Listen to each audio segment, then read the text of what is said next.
चिपाराचा time झालेला आणि हवा भुरभुर सुटलेली आणि काळ ढग भरून आलेलं, नुसतं बघतच राहू वाटत होतं. एवढं भारी दिसत होतं वातावरण. आणि बायकांची लुगुबुगु लुगुबु अहो शिणकुटं दळण काढणं जमा करून ठेवायला, पावसात भिजली तर संध्याकाळी चूल कशानं पेटवायची. हे आमच्या भाऊ माल्याचं कारभार आहे.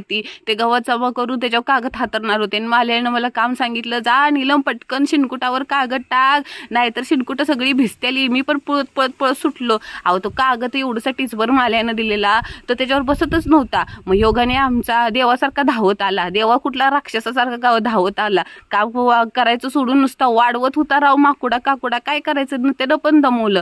अहो मग काय काय कागद साईडला ठेवला आणि ठिक्यामध्ये शिणकुटं भरायची ठरवली. तर एक ठिकं भरून गेलं आणि दुसरं ठिकं राहतच होतं.